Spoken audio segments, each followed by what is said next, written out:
In this video, we're going to look at the affordable home site based in Noblesville, Indiana, and a few of the details that we will take to get started with this file. Once you download the file and you open it up in Revit, you'll probably notice an upgrade has to be done to the model. Once the upgrade is done, it is recommended that you go ahead and save the model. So after which is finished. So that'll be done as soon as we get finished with this.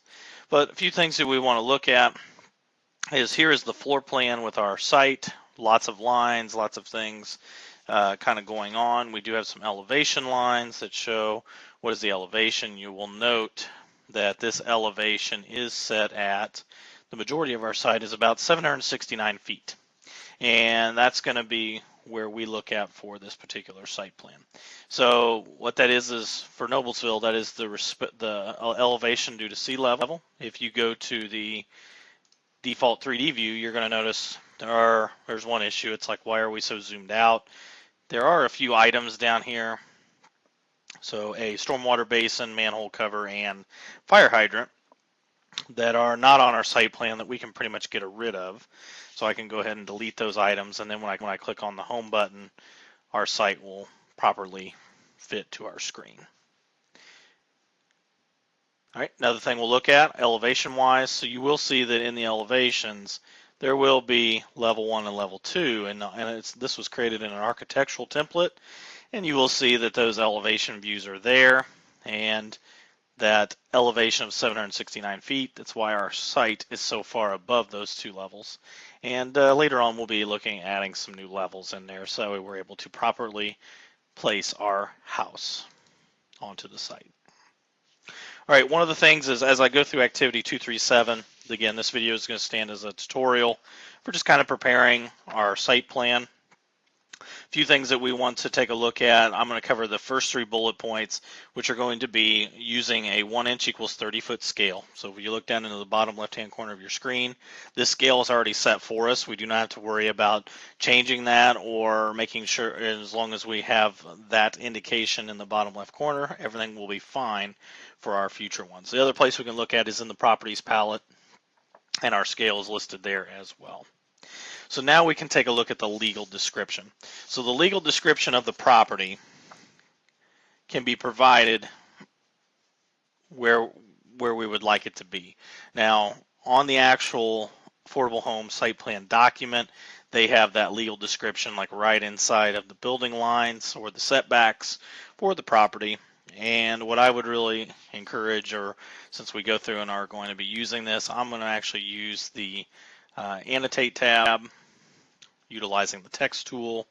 And right now we have 3:30 seconds aerial, but I'm going to go ahead and draw in a text box and I'm going to kind of put it over here to the right side of our site plan.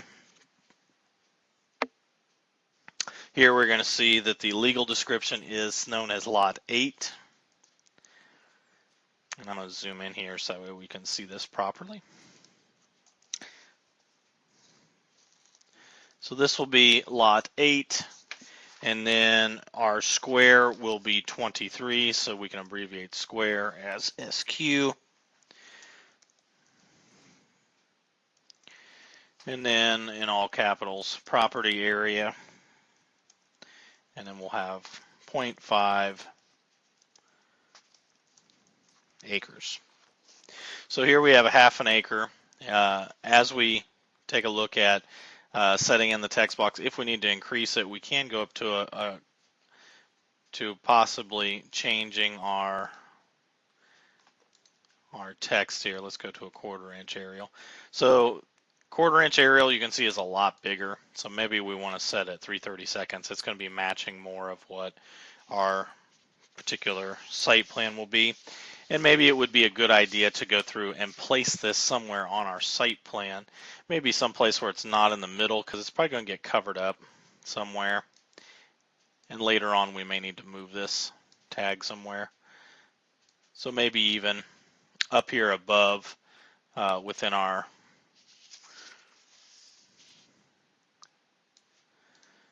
we can go through and place that. So really where you place it isn't too concerning. I just want to make sure we're leaving this main area open right here in the center.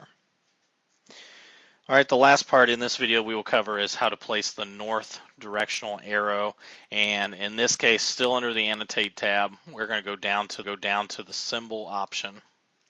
We are going to take a look. There is already a north arrow 1 and north arrow 2. You can choose which one. North arrow 1 will have a directional arrow tied to it as well.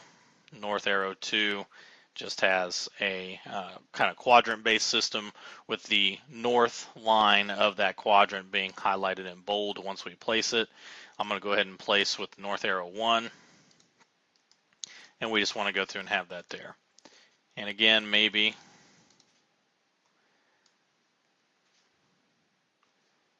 trying to place that where we don't have too many issues with lines up here. All right, so this video will conclude the first three kind of elements on Activity 237 of our site requirements. In the next video, we'll take a look at some of the property lines, how to create those, and also to tag them for proper informational purposes.